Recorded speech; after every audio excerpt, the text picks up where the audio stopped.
Hello students, welcome to my channel.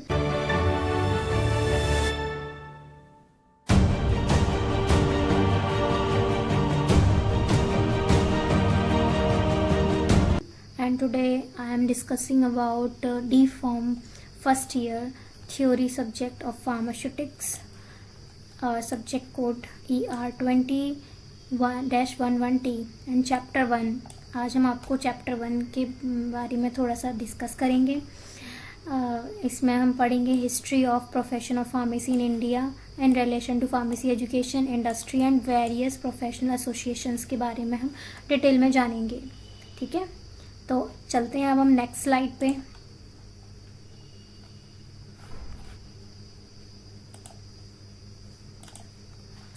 तो next slide में हम देखेंगे contents history of profession of pharmacy.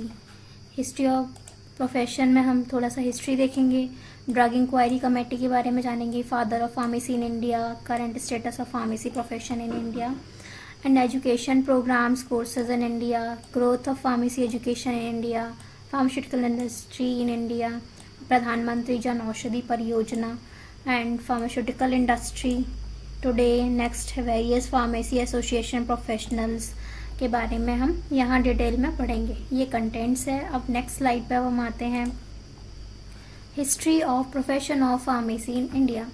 तो हम इसमें देखेंगे कि हम इसको दो पार्ट में पढ़ेंगे। सबसे पहले पढ़ेंगे before independence and after independence. तो बिफोर इंडिपेंडेंस में आते हैं हम। तो इसमें हम जानेंगे 1914 में ड्रग यूरोप से इंपोर्ट हुआ करती थी। बाद में यूरोप में इन्हीं ड्रग्स का मैन्युफैक्चरिंग शुरू की गई। तो 1901 में एस्टेब्लिश किए Bengal chemical and pharmaceutical works Calcutta by Acharya PC Ray. ये इंडस्ट्री इंडिया में एस्टेब्लिश की गई। फिर 1903 में एक small factory eight parallel Bombay by professor T के गुज्जर के द्वारा एस्टेब्लिश की गई। एंड 1907 में Alembic chemical works at Baroda by professor T के गुज्जर के द्वारा स्थापित की गई।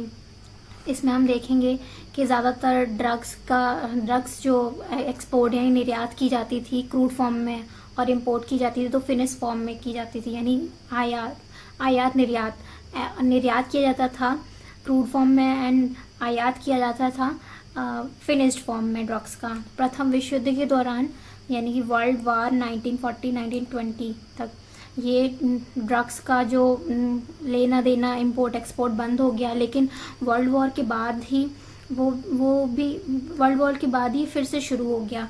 लेकिन जब इंपोर्ट एक्सपोर्ट होना शुरू हुआ तो जो फॉरेन मैन्युफैक्चरर जो थे विदेशी उत्पादक, उन लोगों ने इस चीज़ का फ़ायदा उठाया कि बगैर रेस्ट्रिक्शन के वो डिग्रेडेड ड्रग को ट्रांसफॉर्म यानी कि इंपोर्ट एक्सपोर्ट करते थे, जिससे कि market full of short of useless deleterious drugs के से भर गया था। जैसे कि अनक्वालिफाइड मैन जो कि जानते नहीं थे कि ड्रग डिग्रेड हो चुकी है तो इसे इंपोर्ट एक्सपोर्ट ना किया जाए, तो वो जानबूझ के उस सब चीज़ों का फ़ायदा उठाते थे और ख़राब दवाइयों को इंडिया में बेच देते थे या फिर ख़राब दवाइयाँ आदान प्रदान की जाती थी अदर देशों में। तो foreign manufacturers dumped inferior quality medicine adulterated drug, मतलब कि मिलावट वाली दवाइयों को भी वो लोग आयात निर्यात करने लगे। चलिए अब चलते हैं नेक्स्ट स्लाइड पे। नेक्स्ट स्लाइड में हम थोड़ा और डिटेल में देखेंगे। अब हम इसमें देखेंगे ड्रग इंक्वायरी कमेटी के बारे में हम इसमें पढ़ेंगे। तो ड्रग इंक्वायरी कमेटी इसलिए एस्टेब्लिश की गई क्योंकि ये सब अनक्वालिफाइड मैन जो इंपोर्ट एक्सपोर्ट करते थे इन सभी परेशानियों को देखते हुए ड्रग इंक्वायरी कमेटी को अरेंज किया गया, जिसमें गवर्नमेंट ऑफ इंडिया ने 11 अगस्त 1930 में एक drug inquiry committee under the chairmanship of late Col RN Chopra. उन्होंने देखा कि फार्मेसी प्रोफेशन में बहुत सारी प्रॉब्लम्स हैं और बहुत सारे रिपोर्ट्स उन्होंने पब्लिश की इस बारे में। इन्होंने देखा कि इंडिया में फार्मेसी प्रोफेशन में कई सारी प्रॉब्लम्स हैं। तब 1931 में कमेटी ने एक रिपोर्ट पब्लिश की जिसमें बताया गया था कि फार्मेसी प्रोफेशन में कोई स्पेशलाइजेशन नहीं है, मतलब कि कोई स्पेशलाइजेशन नहीं था, कोई पर्सन आके कुछ भी प्रैक्टिस करके चला जा रहा था। और फिर उसमें देखा गया कि कंपाउंडर जो होते हैं वही सारी रिक्वायरमेंट्स को फुलफिल कर रहे थे। तो सारे गैप्स जो थे उनको फुलफिल कर रहे थे कंपाउंडर्स। तो देखा गया इसी पब्लिकेशन के जस्ट बाद ही प्रोफेसर ML श्रॉफ, महादेव लाल श्रॉफ ने फार्मास्यूटिकल एजुकेशन को BHU यूनिवर्सिटी में लेके आए। BHU यूनिवर्सिटी में लेके आए 1935 में संयुक्त राष्ट्र प्रांत यानी फार्मास्यूटिकल एसोसिएशन को स्थापित किया इन्होंने, जिसके बाद में इसको IPA के नाम से जाना गया, इंडियन फार्मास्यूटिकल एसोसिएशन के बाद नाम से जाना गया। अब देखते हैं हम नेक्स्ट पैराग्राफ में देखते हैं इंडियन जर्नल ऑफ फार्मेसी को 1939 में ML श्रॉफ के द्वारा शुरू किया गया, जिसके बाद IPCA Indian pharmaceutical Congress association establish किया गया 1940 में। तो 1937 में गवर्नमेंट ऑफ इंडिया बॉट लेकर आई इम्पोर्ट ऑफ ड्रग बिल, जिसको बाद में विड्रॉ कर लिया गया। फिर 1940 में गवर्नमेंट लेके आई drug bill to regulate import, manufacture, sale and distribution of drug. ये मतलब कि ड्रग का इम्पोर्ट, ड्रग की मैन्युफैक्चरिंग और ड्रग को बेचना और उसकी डिस्ट्रीब्यूशन को ड्रग इन ब्रिटिश इंडिया में देखा गया। This bill was finally adopted as drug act 1940। तो 1941 में the first drug technical advisory board यानी DTAB under this act was constituted. Central drug laboratory was establish in Calcutta, यानी कि CDL जो laboratory है वो कैलकाटा में एस्टेब्लिश है। और इसका मतलब कि first drug technical advisory board 1941 में आया, DTAB 1941 में ये एक्ट शुरू किया गया। चलिए चलते हैं अब हम नेक्स्ट स्लाइड पे देखते हैं। अब इसमें 1945 drug rule under the drug act of 1940 was establish. The drug act has been modified from time to time. जो ड्रग एक्ट था टाइम टू टाइम इसको मॉडिफाई किया गया। And at present the provisions of act cover cosmetic and Ayurveda, Unani, homeopathic medicines in some respects. In 1945 में government bought the pharmacy bill.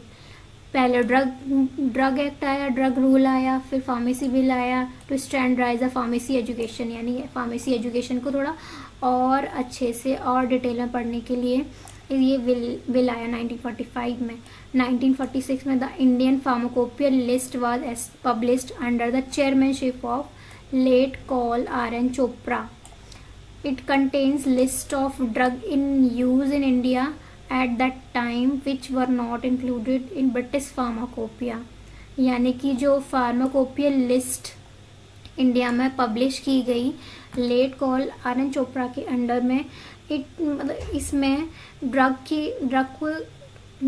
की list content थी, जिसमें देखा गया कि इंडिया में ये फार्माकोपिया एज अ मोनोग्राफ, ये फार्माकोपिया मोनोग्राफ के तौर पर चलती, जिसमें लिस्ट फॉर्म में ड्रग्स के सारे नाम रहते थे और ड्रग्स के बारे में डिटेल थोड़ा सा डिस्क्रिप्शन रहता था, बट जबकि ये ब्रिटिश फार्माकोपिया में नहीं इंक्लूडेड था।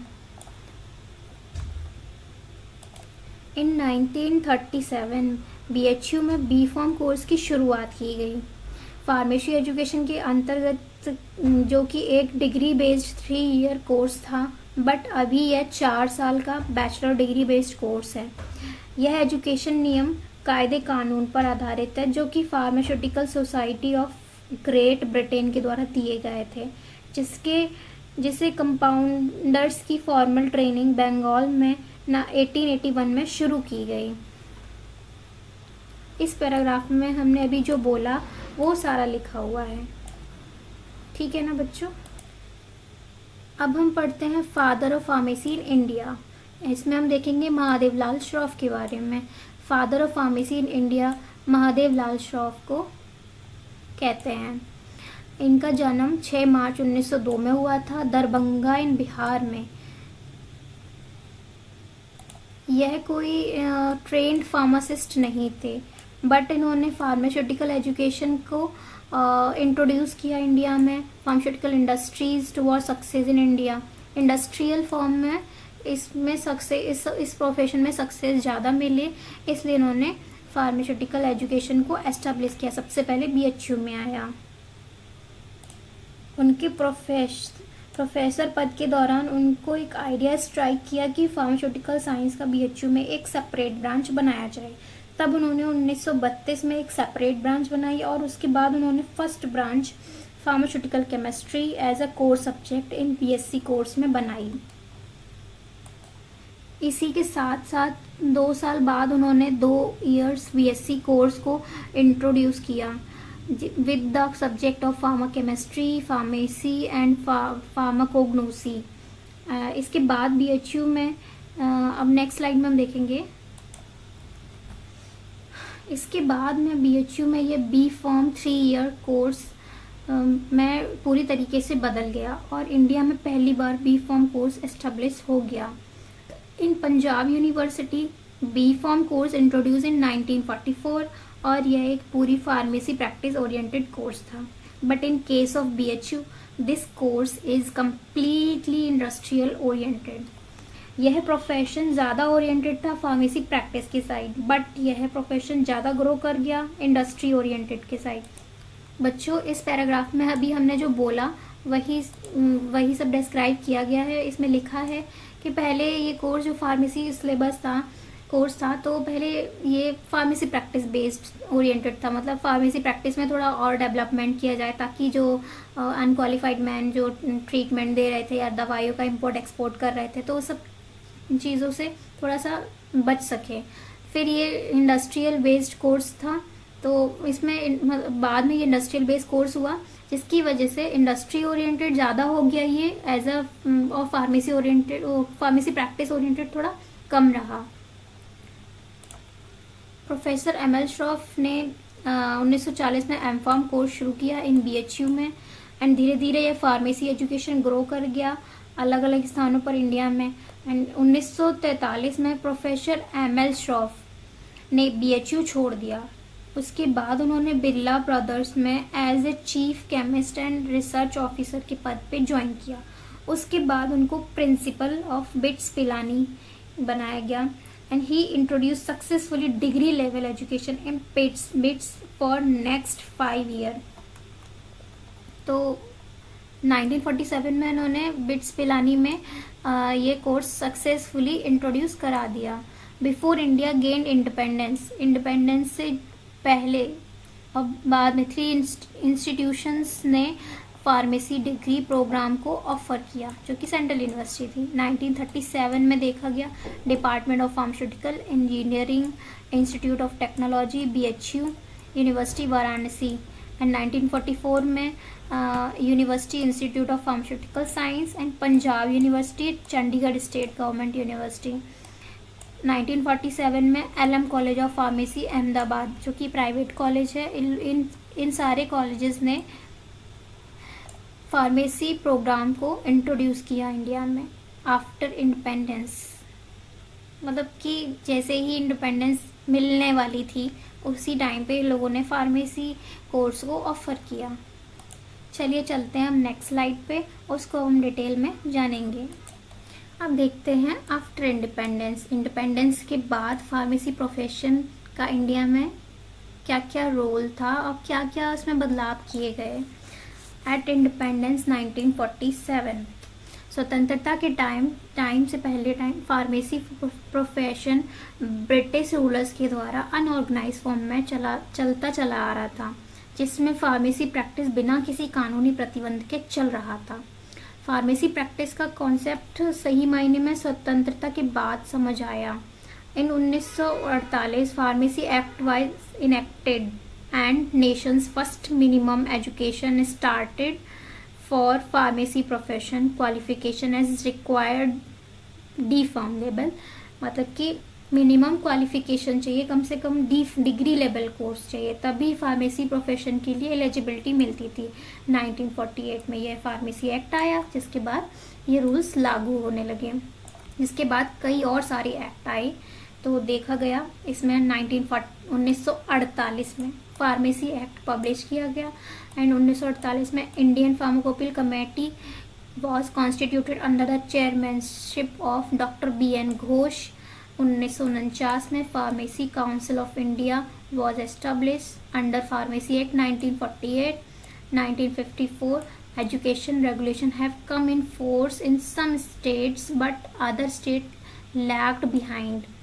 1954 में 1954 में ड्रग एंड मैजिक रेमेडी एक और रूल आया, drug and magic remedy objectionable advertisement act 1954 was passed to stop misleading advertisement.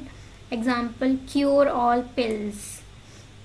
1955 में medicinal and toilet preparation exercise duty act 1955 was introduced to enforce uniform duty for all states for alcohol products. 1955 में आया first edition of Indian pharmacopoeia was published. 1985 में आया narcotic and psychotropic substances act has been enacted to protect society from danger and addictive drugs. And government of India controls the price of drug in India by drug price order change from time to time. आइए चलते हैं अब हम next slide पे उसको जानेंगे briefly. देखते हैं current status of pharmacy profession in India. We have today more than 6 lakh pharmacist in the country, of which 5 lakh are in country community pharmacy. Diploma holders largely handle the pharmacy profession and the providing of quality pharmaceutical care is still a dream. However, significant development underway may change the situation. मतलब कि आज के time पे हमारे पास 6 लाख से ज़्यादा pharmacist हैं हमारे देश में, एंड जिसमें 5 लाख कम्युनिटी फार्मेसी को बिलोंग करते हैं. डिप्लोमा होल्डर सबसे ज़्यादा फार्मेसी प्रोफेशन को संभालते हैं. एंड देखते हैं इसमें जिसमें फार्मेसी प्रोफेशन में इस सिचुएशन को चेंज करते हैं. देखते हैं increase in consumer awareness, consumers को बताते हैं, अवेयर करते हैं दवाइयों को लेके, मेडिसिन को लेके कि कैसे खाना है, कैसे नहीं खाना है, और किससे दवा लेना है, किससे नहीं लेना है. Awareness among the pharmacist on the need of provide direct patient care, यानी कि जो फार्मासिस्ट होते हैं वो डायरेक्ट पेशेंट केयर में इन्वॉल्व होते हैं. Entry of international players in community pharmacy and health insurance and increasing foreign direct investment in health industry, यानी कि फॉरेन का डायरेक्ट इन्वेस्टमेंट हेल्थ इंडस्ट्री में डायरेक्टली हम इंक्रीज करते हैं. Increase in awareness that quality of pharmaceutical care can be delivered only by pharmacist trend in direct patient care. Direct patient care के case में pharmacist काफ़ी अच्छे से डिलीवर करता है, काफ़ी अच्छे से पेशेंट की देखभाल करता है. इसमें अवेयरनेस जो कि अवेयरनेस को इंक्रीज करता है, पेशेंट को बताता है कि दवाई कब टाइम को किस टाइम पे क्या क्या लेना है, कैसे लेना है. तो ये सारे प्रोग्राम्स में इंक्रीज करता है. चलिए चलते हैं हम नेक्स्ट स्लाइड में, उसमें देखेंगे कि क्या क्या है. अब हम देखेंगे educational programmes courses in India. इसमें देखेंगे बहुत सारे variety of pharmacy degree programmes offered in India. India में बहुत सारे फार्मेसी प्रोग्राम्स किए गए. इसमें आता है diploma in pharmacy D pharm, bachelor of pharmacy B pharm, and master of pharmacy M pharm, master of science in pharmacy MS pharm, practice based doctor of pharmacy course यानी pharm D, and doctor of philosophy in pharmacy PhD course. ये सारे offer किए गए courses. तो अब हम देखेंगे ये सारे कोर्सेज को देखा जाए तो ये total 12 year of formal education in the science courses है. तो डिप्लोमा ऑफ फार्मेसी के बारे में हम देखेंगे. The D pharm programme requires minimum 2 years. D pharm में हमें मिनिमम 2 साल का प्रोग्राम होता है, जिसमें 5 आवर्स प्रैक्टिकल ट्रेनिंग इंक्लूडेड होती है, कंपलसरी होता है ये training, and completed with in 3 months. जो 5 आवर्स की ट्रेनिंग होती है वो 3 महीने में कंप्लीट होती है, जो कि हॉस्पिटल और कम्युनिटी सेटिंग में जाना रहता है इसमें. चलिए चलते हैं हम नेक्स्ट स्लाइड में, उसमें हम देखते हैं bachelor of pharmacy course. B pharm 4 साल का कोर्स होता है, जिसके बाद हम एम फॉर्म की डिग्री 2 साल में गेन करते हैं. इस बी फॉर्म को पास करने के बाद एंड अब हम आते हैं इसमें बी फॉर्म कोर्स में discipline, instance, pharmaceutics, pharmacology, pharmaceutical chemistry and pharmacognosy. M pharm में हमें स्पेशलाइजेशन चूज़ करना रहता है, जिसमें हम ये कोर ब्रांचेस को चूज़ करते हैं। कोर ब्रांचेस हैं pharmaceutics, pharmacology, pharmaceutical chemistry and pharmacognosy. Then अब हम आते हैं master of pharmacy, master in pharmacy M pharm programme on industrial pharmacy, quality assurance. यानी कि ये कोर ब्रांचेस तो नहीं होती हैं, बट ये स्पेशलाइज्ड ब्रांच होती हैं। एक पार्टिकुलर स्पेशलाइजेशन के लिए हम इन ब्रांचेस में एम फॉर्म कोर्स में एडमिशन ले सकते हैं, जैसे कि इंडस्ट्रियल फार्मेसी में, क्वालिटी एश्योरेंस में, फार्मास्यूटिकल बायोटेक्नोलॉजी और इसमें देखेंगे अब हम to train the graduate pharmacists to provide clinical oriented service.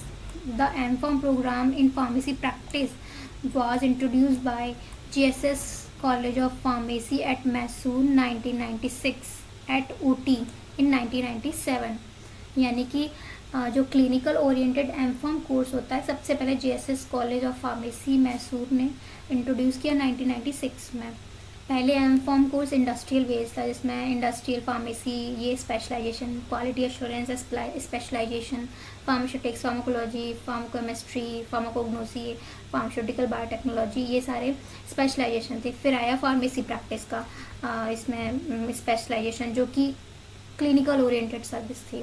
तो जो सबसे पहले कॉलेज जिसने फार्मेसी प्रैक्टिस एम.फॉर्म शुरू किया वो GSS college of pharmacy Mysore में। अब आते हैं MS फॉर्म में। MS फॉर्म जो 6 नाइपर होते हैं, 6 national institute of pharmaceutical education researches NIPERs in India offer MS pharm course, M.Tech pharm course and higher level degree. NIPER was created with a vision of providing excellence in pharmacy and pharmacy related education। ये NIPER institutes जो होते हैं particular pharmacy education को ही grow करने के लिए बनाए गए हैं, जिसमें सिर्फ और सिर्फ फार्मेसी कोर्सेज ही चलते हैं, अदरवाइज अदर स्पेशलाइजेशन नहीं चलते हैं। जैसे doctor of philosophy in pharmacy PhD, यानी कि student with an M.Pharm degree in any discipline can work towards PhD with an additional minimum 3 years। यानी कि minimum PhD course minimum 3 years का होता है, मैक्सिमम 5 to 7 years तक जाता है, जिसमें रिसर्च वर्क रहता है और स्टूडेंट्स को वो रिसर्च वर्क पे काम करना रहता है, थीसिस लिख के सबमिट करनी रहती है under the guidance of our guide. चलिए चलते हैं अब नेक्स्ट स्लाइड पे, उसमें देखेंगे। अब आते हैं doctor of pharmacy pharm D courses. Pharm D programme constitute 6 year, यानी कि आफ्टर 12th के बाद ये है फॉर्म डी प्रोग्राम 6 साल का होता है। फुल टाइम स्टडी कोर्स होता है। And form D post bachelor form D PV course जो होता है, हम B फॉर्म के बाद इसमें लेटरल एंट्री के थ्रू इसमें जा सकते हैं, जो कि 3 year कोर्स होता है। तो pharm D programme was introduce in 2008 में इंट्रोड्यूस किया गया and aim to producing pharmacist who had undergo extensive training in practice site could provide pharmaceutical care to the patient. ये टोटल हॉस्पिटल बेस्ड कोर्स है, जिसमें पूरा pharmaceutical care to patient इसमें हम सीखते हैं। जिसमें देखते हैं कि जो फॉर्म डी कोर्स होता है, जो 12th के बाद हम फॉर्म डी कोर्सेज को चलाते हैं, वो 6 साल का होता है। और अगर हम ग्रेजुएशन यानी B फॉर्म के बाद अगर हम इसमें एडमिशन लेते हैं तो ये 3 साल का, यानी फॉर्म डी PV में एडमिशन लेते हैं तो वो 3 साल का प्रोग्राम हो जाता है। टोटल हॉस्पिटल बेस्ड कोर्स होता है। और अब आते हैं growth of pharmacy education in India. इसमें हम देखेंगे prior to mid-1980s growth of publicly funded institute of higher education concluding pharmacy education का ग्रोथ बहुत स्लो था। 1980 से पहले 11 यूनिवर्सिटी और 26 colleges offering pharmacy education at the bachelor and masters level. 1980s के बाद फार्मेसी एजुकेशन बहुत तेज़ी से इंडिया में डेवलप हुआ due to industrialisation in pharmacy sector, privatisation on और इकोनॉमिक ग्रोथ के ज़रिए यह कोर्स काफ़ी अच्छे से ग्रोथ किया पूरे वर्ल्ड में, इंडिया एंड पूरे वर्ल्ड में। अब देखते हैं इस पैराग्राफ में, ज़्यादातर इंस्टीट्यूट जो कि प्राइवेटली फंडेड कॉलेज और प्राइवेटली यूनिवर्सिटीज़ होती है, प्राइवेट सेक्टर, जिसमें कि 10% स्टूडेंट ही एडमिटेड होते थे 1980s में। फिर अब की बात करें तो 91% of all pharmacy student admitted in the pharmacy profession. चलिए चलते हैं अब हम नेक्स्ट स्लाइड पे, उसमें देखेंगे ब्रीफली इस टॉपिक को। अब इस स्लाइड में हम देखेंगे फार्मास्यूटिकल इंडस्ट्री इन इंडिया। इसमें हम देखेंगे वॉल्यूम वाइज इंडिया में फार्मास्यूटिकल इंडस्ट्री वर्ल्ड्स की 3rd लार्जेस्ट नंबर पर आती है, but in terms of value wise 14th largest number पर आती है। इनका टर्नओवर 2,89,998 फॉर द ईयर 2019 से 20 में था। Total pharmaceutical import and export रुपये 1,46,260 crore and rate 42,943 crore respectively in the year of 2019 and 20। ज़्यादातर फार्मास्यूटिकल इंडस्ट्री भाग में generic drugs, OTC medicine and API, bulk vaccine, contact researches and manufacturing, biosimilars and biologics आते हैं। तो इसमें हम इस पैराग्राफ में जो हम बोलते जा रहे हैं वो यही सब डेट्स को और ये सब प्राइजेस को हम देखेंगे। एंड उसके बाद अब देखते हैं नेक्स्ट पैराग्राफ में, जो US के बाहर US FDA अप्रूव्ड प्लांट्स सबसे ज़्यादा इंडिया में पाए जाते हैं, जिसमें इंडिया 2nd हाईएस्ट नंबर पर है।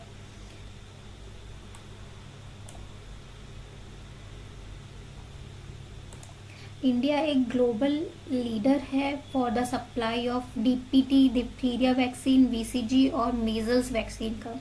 भारत 60% ग्लोबल वैक्सीन के इंपोर्ट, एक्सपोर्ट एंड मैन्युफैक्चरिंग को कवर करता है। इंडिया ग्लोबली सबसे बड़ा जेनेरिक ड्रग प्रोवाइडर है। India is provided affordable HIV treatment. India में सबसे कम दाम में सबसे ज़्यादा वैक्सीन ग्लोबली सप्लाई की जाती हैं because of low price and high quality medicine.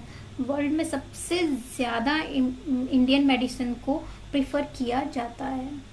चलिए चलते हैं अब हम नेक्स्ट स्लाइड पे, उसमें हम थोड़ा और अच्छे से पढ़ेंगे। इसमें हम देखेंगे इंडिया फार्मा सेक्टर कंट्रीब्यूट करता है देश का 1.72% GDP। इंडिया का फार्मेसी सेक्टर निवेशकों के लिए आकर्षक अवसर और अवसरों के साथ देश के विदेशी व्यापार का एक मेजर कंपोनेंट है।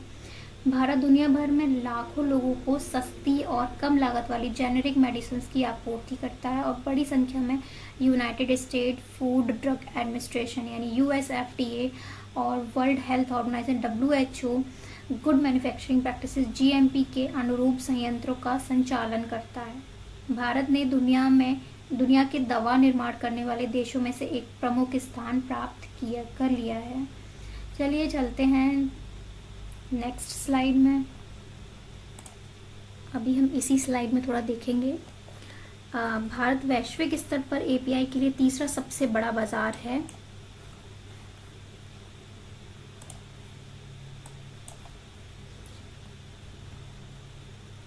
भारत में निर्मित जो 50 और अन्य API जो होते हैं उससे ज़्यादा अधिक API भारत में निर्मित होते हैं और यह WHO की पूर्व युग सूची में 57% या 57% API का योगदान करता है।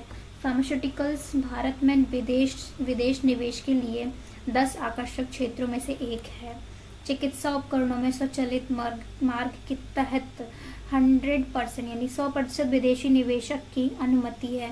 फार्मास्यूटिकल ग्रीन फील्ड परियोजनाओं में स्वचालित मार्ग के तहत 100% तक विदेशी निवेशकों की अनुमति है और ब्राउन फील्ड फार्मास्यूटिकल्स परियोजनाओं के लिए 74 या 74% से अधिक के लिए 100% सरकारी अनुमोदन की आवश्यकता है। अब देखते डिपार्टमेंट ऑफ फार्मास्यूटिकल्स। इसमें हम जानेंगे देश में फार्मास्यूटिकल डिपार्टमेंट के विकास पर अधिक ध्यान देने और जोर देने और कीमतों और दवाओं की उपलब्धता से संबंधित विभिन्न जटिल मुद्दों को विनियमित करने के उद्देश्य से ministry of chemical and fertiliser 1 जुलाई 2008 में फार्मास्यूटिकल डिपार्टमेंट बनाया गया था, जिसमें देखा गया कि सस्ती कीमतों पर अनुसंधान और विकास, बौद्धिक संपदा अधिकारों की और सुरक्षा और फार्मास्यूटिकल सेक्टर से संबंधित अंतर्राष्ट्रीय प्रतिबद्धताओं के लिए अदर मिनिस्ट्रीज के साथ कोऑर्डिनेशन की आवश्यकता है। तो डिपार्टमेंट ऑफ फार्मास्यूटिकल्स में देखा गया कि कोऑर्डिनेशन की ज़रूरत है other ministries and pharmaceuticals departments के साथ। एंड देन अब हम देखेंगे bureau of pharma PSUS of India BPPI। तो इसमें देखेंगे 1 दिसंबर 2008 को pharmaceutical department ministry of chemical and fertiliser Bharat सरकार द्वारा स्थापित किया गया, जिसका उद्देश्य जन औषधि योजना को लागू करने के लिए केंद्रित था और सशक्त संरचना है फार्मास्यूटिकल, इसकी सशक्त संरचना है फार्मास्यूटिकल डिपार्टमेंट। अब हम देखेंगे नेक्स्ट स्लाइड में, उसमें हम देखेंगे public sector undertaking manufacturing unit of government of India. Public sector undertaking manufacturing unit of government of India. इसमें देखेंगे कितनी मैन्युफैक्चरिंग यूनिट इंडिया में एस्टेब्लिश्ड हैं। टोटल 5 पब्लिक सेक्शन अंडरटेकिंग है and its administrative control they are, ये हैं Indian drug and pharmaceutical limited IDPL Dehradun industry complex Dhundhera Gurgaon Haryana. दूसरी है Hindustan antibiotics limited Pimpri Pune Maharashtra. Karnataka antibiotics and pharmaceutical limited Bangalore and Bengal chemical and pharmaceutical limited Kolkata west Bengal and Rajasthan drugs and pharmaceutical limited road number ये। अब हम देखते हैं प्रधानमंत्री जन औषधि परियोजना PMBJP। इसमें हम देखते हैं ब्रांडेड ड्रग्स की कमी काफ़ी ज़्यादा कीमतों पर सेल करते हैं, जबकि अनब्रांडेड ड्रग्स जिन जेनरिक इक्विवेलेंट्स की तुलना में काफ़ी कम कीमतों पर बेची जाती हैं।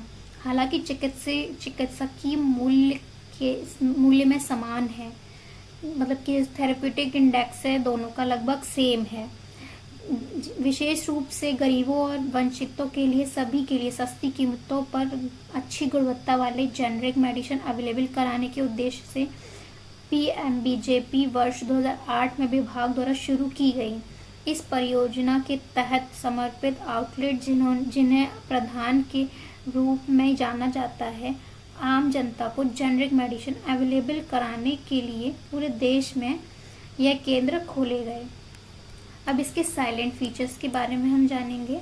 तो इस योजना के तहत इसकी मूल विशेषताएं फाइनेंशियल आउटले के साथ जारी रखने के लिए योजना को मंजूरी दी गई है, जिसमें 2020 से 21 से लेकर 2024 से 2025 की अवधि के लिए 490 करोड़ रुपए दिए गए।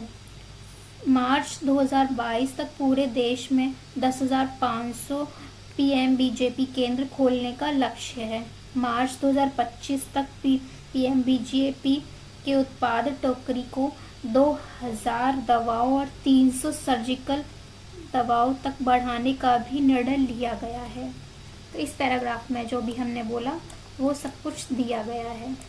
चलिए चलते हैं हम नेक्स्ट स्लाइड पे, उसको हम जानेंगे अच्छे से। अब हम देखेंगे फार्मास्यूटिकल इंडस्ट्री टुडे।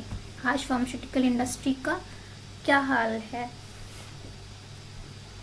विशुद्ध रूप से इंडियन फार्मा कंपनीज की संख्या काफ़ी कम है। भारत में सबसे कम लागत पर सस्ते श्रम की उपलब्धता के कारण इंडियन फार्मा इंडस्ट्री मुख्य रूप से भारत में सहायक कंपनियों के साथ साथ प्रमुख विदेशी कंपनियों द्वारा संचालित और नियंत्रित है।